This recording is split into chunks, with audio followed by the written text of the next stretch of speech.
They called her a demon in a woman's skin, but they never understood the truth. Demons don't hunt monsters. Humans do. Night fell over Georgia like a dying breath, cold, heavy, and full of secrets nobody dared to speak aloud. She walked through it like she owned the dark, a black veil over her face, a knife strapped to her thigh, and a story nobody could ever repeat without trembling. Her name wasn't written in any official records. Her birth wasn't celebrated. Her childhood wasn't remembered. But everyone knew her title, the Black Widow, the woman who seduced men who thought they were untouchable, the woman who smiled like a blessing and killed like a curse. 11 men, 11 leaders of the Ku Klux Klan, men who burned homes, men who dragged innocents through the dirt, men who believed they were the law, until they met her, until they trusted her, until they let her into their beds, where she ended their lives with the same blade every time.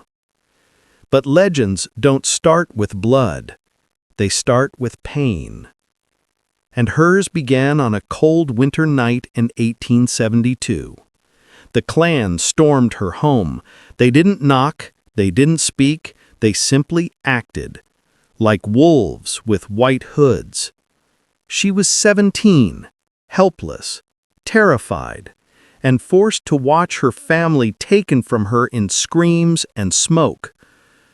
She survived by playing dead, covered in ashes, covered in blood, covered in the last memories of the people she loved. She did not cry. She did not break. She did not pray. She simply stood up, walked away from the flames, and made one promise that carved itself into her bones.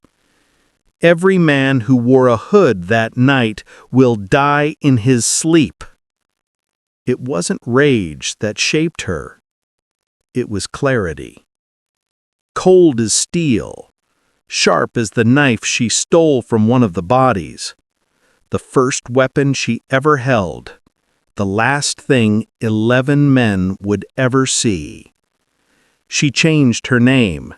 She disappeared from the world, and she started learning the art of becoming irresistible. The art of becoming a whisper.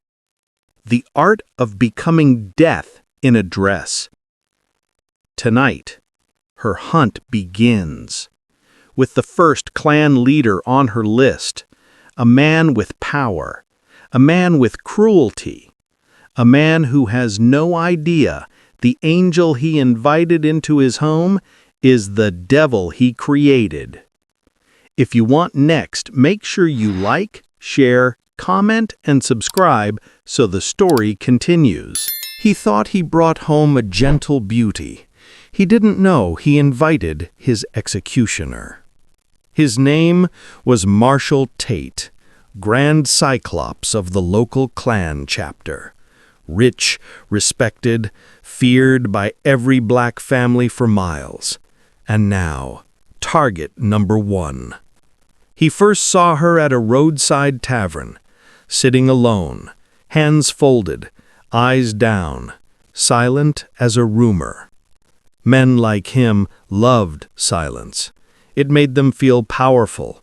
It made them feel chosen. So he walked toward her with that arrogant smile, the kind only cowards wear. She lifted her head slowly, and he froze, because her eyes didn't beg, didn't tremble, didn't glow with innocence. They were calm, calculating, like she was memorizing him, like she already owned his final breath. That was the moment he took the bait, a moment she had rehearsed 100 times, a moment she had waited for since her home burned. He offered her a drink. She accepted. He offered her a ride home. She declined. He offered her a room at his estate. She smiled, and that was the smile that sealed his fate. His estate sat on a hill above the town, white pillars, wide porches, a place built with stolen labor and stained with quiet sins. She walked beside him through the door, unarmed in his eyes, helpless in his imagination, beautiful in the way men like him misunderstood beauty. But under her dress, her knife waited, cold, faithful, hungry. He poured wine. She sipped once, enough to appear shy, not enough to dull her senses. He bragged about his land, his power, his influence, the men who followed him, the fire he commanded when justice needed to be served. She listened, nodded, pretended to be impressed. But inside her mind, she was back in the ashes of her childhood, watching flames, hearing screams, seeing white hoods dancing in the smoke. And she wondered, was he one of them? Was he there that night? Did he laugh? It didn't matter. He was Klan. He breathed the same poison. He would die the same way.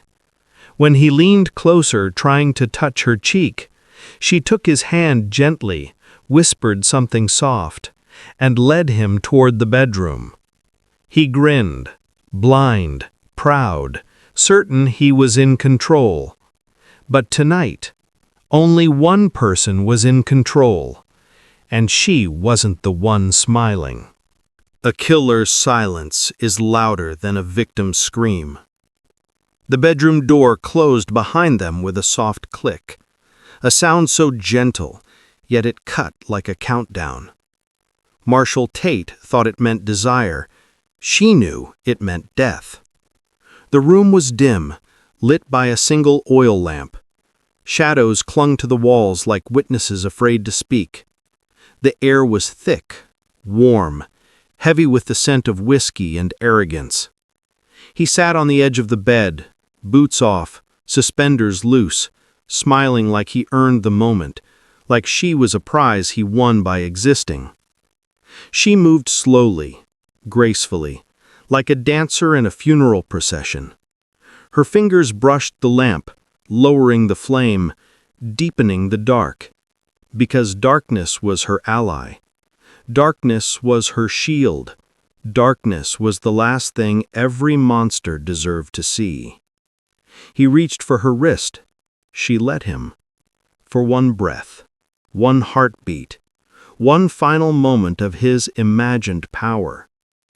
Then she stepped back, just enough to make him curious, just enough to make him follow. Men like him always followed desire, and desire was the leash she used to lead them to their graves. "Come here," he said softly, a command disguised as affection, a lie covered in warmth. She didn't move. Instead, she tilted her head, studied him, as if searching his face for the last time, as if deciding where the blade should enter. He laughed, confused, annoyed. "So shy?" he teased. But she wasn't shy. She was calculating distance, angle, timing. The knife pressed against her thigh under the dress. She could feel its cold whisper, its promise, its thirst. She stepped forward again, slow, silent, deadly. His smile returned. He leaned back on his elbows, relaxed, open, vulnerable, perfect. Her hand slid behind her, fingers curling around the handle, steady, calm, unshaking. He saw the movement, too late. He sat up confused. "What are you doing?" She didn't answer. The dead didn't need explanations. In one fluid motion, she drew the blade. The metal caught the dim light, a flicker, a warning he never understood. His eyes widened, fear finally blooming. But fear doesn't save a man, Not when justice arrives wearing a black veil. Her arm lifted, the first strike already written in fate. The room held its breath, the shadows leaned closer, and the Black Widow made her move. Death didn't rush her hand. It guided it. The blade moved first, before thought, before hesitation, before mercy could even try to interfere. Marshall Tate lunged backward, a clumsy panic, a scared animal pretending to be a man. But fate had already tied his hands. She advanced without a sound, a shadow wearing skin, a storm wrapped in silk, and he finally understood, too late, that he had invited vengeance into his home. He scrambled across the bed, feet kicking, breath breaking, hands shaking as he tried to rise.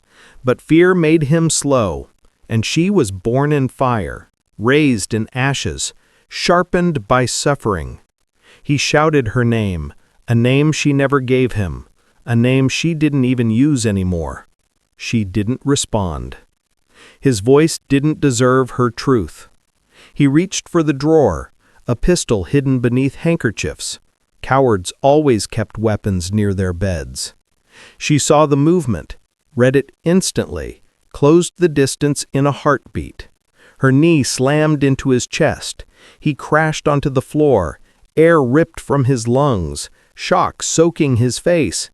She knelt over him, knife raised, veil slipping slightly, revealing eyes carved from grief, eyes that had watched her world burn. "Wait," he gasped. Always the same last word, always the same plea, always too late. The blade descended, swift, precise, an artist confident in her craft.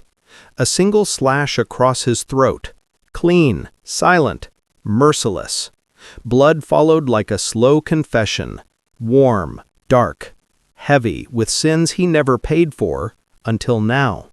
His hands trembled against hers, gripping, begging, but she didn't pull away. She watched, made him look into her eyes, made him see the ghost he created.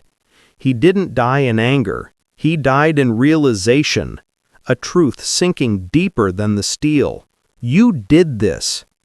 And then, stillness, the kind only the dead can keep. She stood, wiped the blade on his bed sheets. No rush, no fear, only purpose. One name crossed off the list, 10 more to go. She walked to the window, opened it. Cold night air swept into the room like a blessing. Below, a horse waited, tied where she left it, hidden by trees, silent as her own heartbeat. She slipped out the window, dropped into the darkness, and vanished into the night. Behind her, a house full of secrets began its long, slow bleeding. Ahead of her, the second clan leader was already marked for death.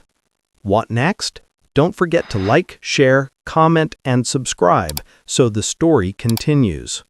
Justice doesn't sleep, and neither did she. The night swallowed her as she rode, wind against her veil, moonlight brushing the knife still warm at her side. The forest whispered around her, branches bending, leaves trembling, as if they recognized the spirit passing through. She didn't look back at Tate's estate. The dead didn't deserve her attention, only the living monsters did.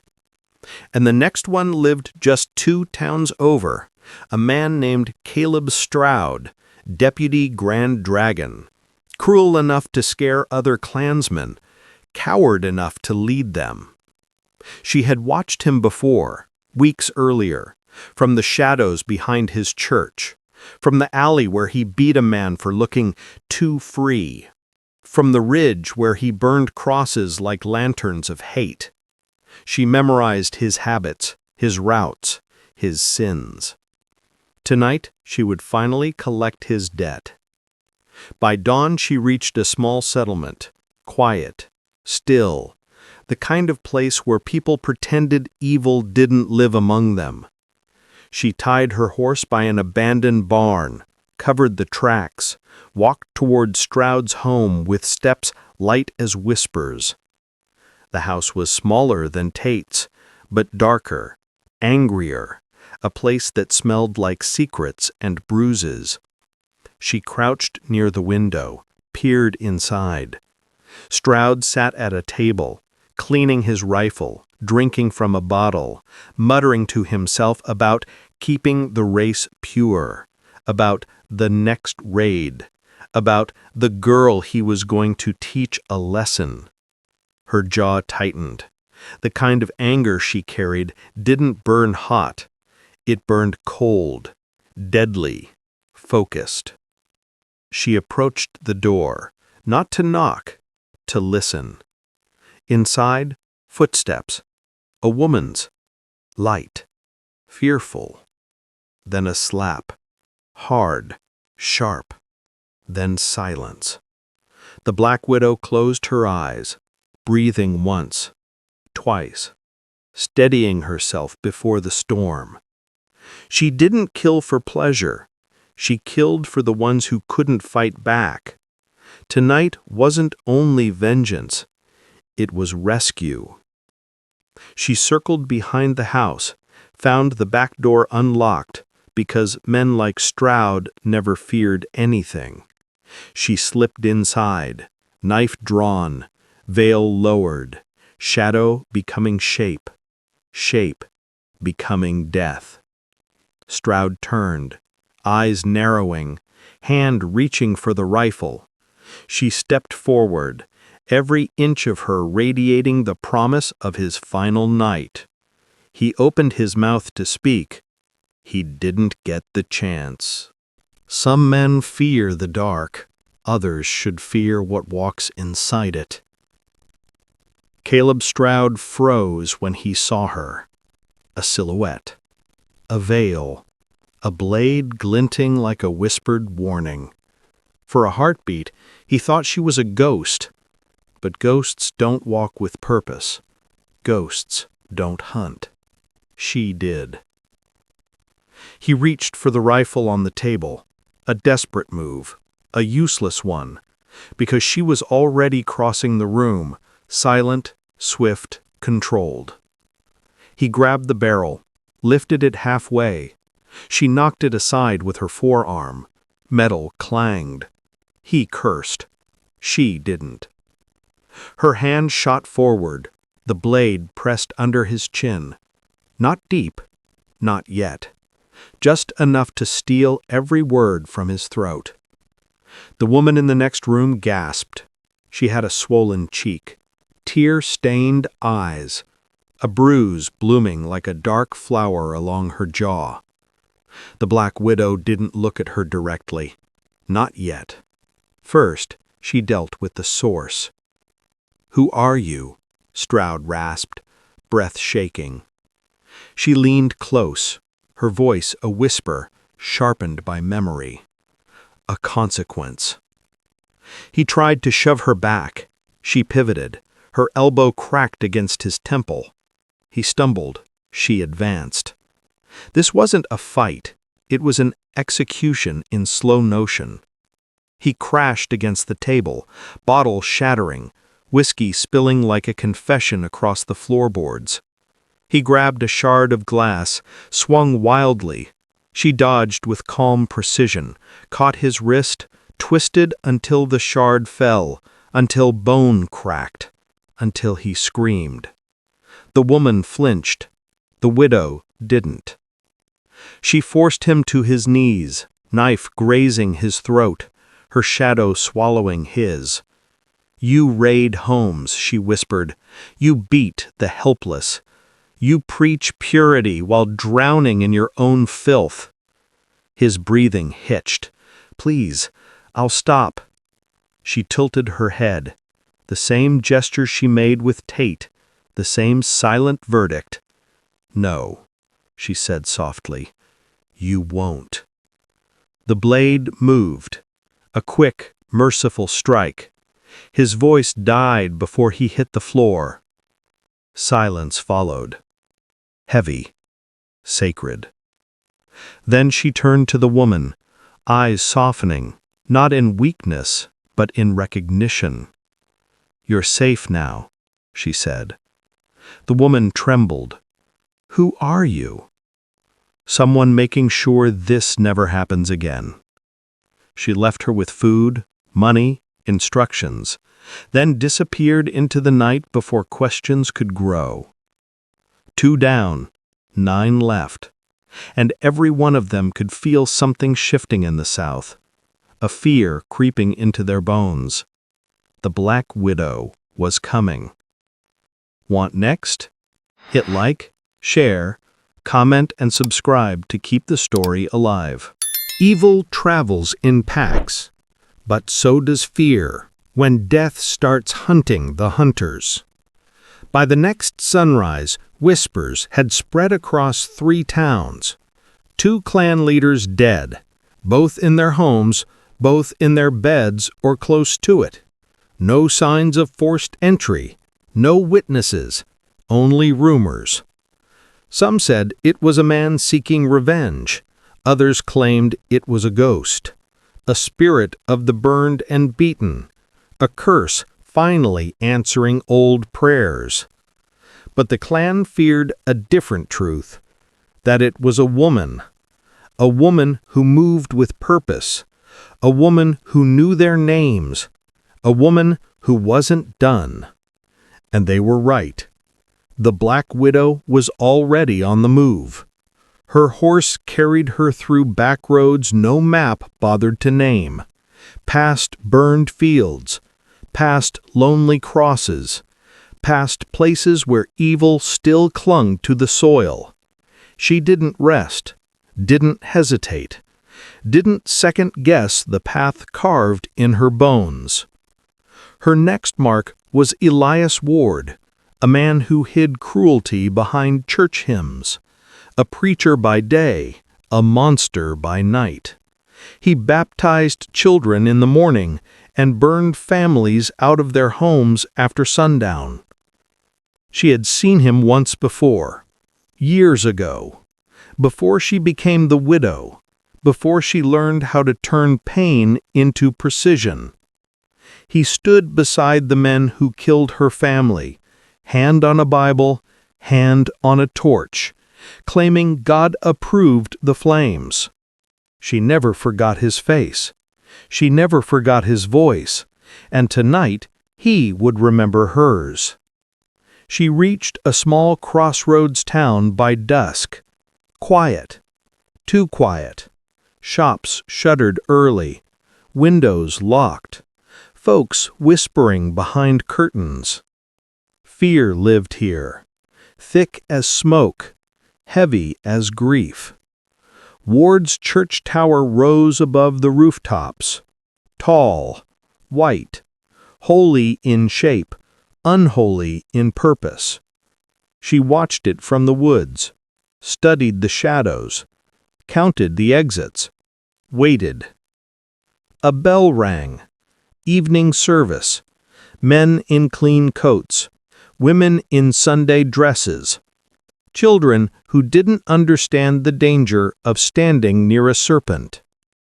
She didn't strike inside the church. Some places weren't meant for blood, even when the man inside deserved more than death.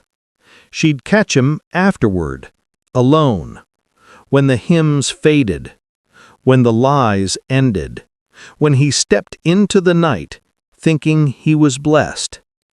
He wasn't blessed. He was marked. And as the congregation left, she melted deeper into the dark, ready to follow the preacher home. Elias Ward had no idea that salvation wasn't coming for him tonight, only judgment. If you want next, hit like, share, comment, and subscribe to keep this story alive. He preached heaven in daylight, but he walked straight into hell that night, and she was waiting. Elias Ward stepped out of the church with a Bible under his arm, head high, smile polished, the kind of smile that fooled the innocent and warned the wise. The congregation drifted away in small clusters, soft chatter, crickets humming. Children laughing like they didn't know the man behind them carried two faces. He watched them go with pride swelling in his chest. The righteous shepherd, the holy leader, the secret monster. The black widow waited in the tree line, still as a gravestone, breathing slow, eyes locked on him with a calm that came only from purpose. Ward turned toward his home, a modest house down a long dirt path, lamp glowing through the window, a wife inside, a life he pretended was pure. She followed, silent, invisible, a shadow stitching itself to his footsteps. He hummed a hymn, a sweet one, gentle, a lullaby to mask every cruelty he committed after midnight. She remembered that voice. She remembered that hymn. He sang it the night her family's house burned, sang it while the flames swallowed everything she loved. Her hand twitched toward the knife. Not yet. Patience was part of the hunt. He reached the porch, boots on wood, door creaking open. "Evenin', Elias," her wife called softly. "Evenin', darlin'," he replied, kissing her cheek. Voice warm, pretend warm, snake warm. The widow waited until the wife left the room, until Ward hung his coat, until he turned toward the kitchen. Then she moved. One step, another, up the porch, through the unlocked door, into the hallway where his shadow stretched long and blind. He sensed something, a shift in the air, a presence cold enough to claw at his spine. "Who's there?" he asked, voice cracking just slightly. She answered by touching the back of his Bible, the one he used to justify murder, the one he blessed before lighting torches. He spun around, eyes wide, hands trembling, Bible dropping to the floor. Her veil lifted just enough to reveal her eyes. His breath stopped. Recognition. Horror. Memory. "You?" he whispered. "The girl from the fire." She nodded once. A verdict, a promise fulfilled. Before he could call for his wife, her hand closed over his mouth, her knife pressed to his ribs, one lethal point, one perfect strike, and Elias Ward realized the God he prayed to wasn't the one standing in front of him. Some men hide behind God, but even God won't hide them from justice. Elias Ward trembled against the wall, her hand locked over his mouth, her blade pressing just hard enough to promise the end. His eyes darted toward the kitchen, toward his wife, toward safety that didn't exist anymore. She leaned close, close enough for him to feel her breath, close enough for him to smell the smoke of his past still clinging to her soul. "Not a sound," she whispered, a whisper colder than winter, a whisper he obeyed instantly. She dragged him backward, slow, silent, down the hall toward the back door, out of sight, away from the woman who had no idea she married a devil. The floor creaked under his boots. He winced. She didn't. Outside, the moon hung low, watching, waiting. She shoved him against the porch rail. He gasped, finally free of her hand, finally able to speak, but words failed him. He was staring at death, and death stared right back. "You should have died that night," she said quietly, her voice steady, dead steady. His lips quivered. I didn't light the fire." "But you stood there," she replied. "You watched, you blessed it, you let them burn." I... No excuses formed. All lies died on his tongue. She lifted the knife, not quickly, slowly, deliberately, letting him feel every second of the judgment he earned. He dropped to his knees, hands raised, tears glassing his eyes. "Please, I have a wife, a child on the way." The knife paused for a single heartbeat, not because she felt pity, but because justice was weighing the truth. "You should have thought of them when you destroyed someone else's family," she said. Her breath shattered.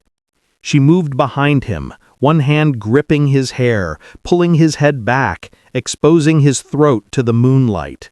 His final prayer slipped out in a broken whisper. A prayer she ignored, because prayers couldn't drown screams, couldn't rebuild homes, couldn't bring the dead back. The blade flashed, swift, final. His body fell against the porch, silent, still, small. Inside, his wife hummed softly, unaware that her husband's truth now bled across the steps, unaware that the monster she loved would never return through that door again. The Black Widow wiped her blade on his coat, stood tall, cold, unbroken. 3 down, 8 left. She walked into the night, disappearing like smoke returning to the sky. And somewhere in the distance, a new name burned inside her memory. The next leader, the next sin, the next death. Want next? Hit like, share, comment, and subscribe so the story continues. Every story has an end, but some endings are carved in blood. The Black Widow rode through the night, silent, invisible, a shadow moving across a South still steeped in terror. 8 men remained, 8 monsters in white hoods, 8 sins waiting to be repaid. But tonight would be the last. Her final target was Judson Hale, the Grand Dragon, the man who orchestrated the raids, the one who gave orders from the safety of his mansion, the architect of countless nightmares. She reached his estate just before midnight. Walls high, guards posted, dogs chained, every precaution, every illusion of safety. She didn't hesitate. She had been ready her whole life. She slipped past the gates, silent as a shadow. The wind carried her presence like a whisper only death could hear. Inside, the hallways were lined with portraits. Hale standing proud, Hale smiling, Hale immortalized in oil and arrogance. She ignored them, focused, every heartbeat synchronized with her purpose, every step bringing her closer to justice. She found him in his study, alone, drinking, counting his power, unaware that it had just become his undoing. "Judson Hale," she said softly. "No fear, no hesitation, only truth." He turned, eyes narrowing. "Who? What?" She didn't answer. A smile passed over her lips. Cold, final. The smile of someone who had waited decades to balance the scales. He lunged. She moved faster, knife flashing, steel meeting flesh. A life of terror ended in a heartbeat. The rest of the men, they heard the screams. They panicked. They searched. But the Black Widow had already disappeared, like smoke, like vengeance incarnate. By dawn she was gone, no footprints, no trace, just fear spreading like wildfire. The South would never forget her, not her name, not her face, but the legend. the Black Widow, the woman who seduced 11 Klan leaders and slit their throats in their beds. She wasn't a hero. She wasn't justice. She was a shadow of wrath, a reminder that evil carries consequences, and some debts can only be paid in blood. Her work was done. Her story ended. But the legend would live forever. If you were shocked by the Black Widow's story, make sure to like, share, comment, and subscribe. Don't miss our next dark story, where history hides its deadliest secrets.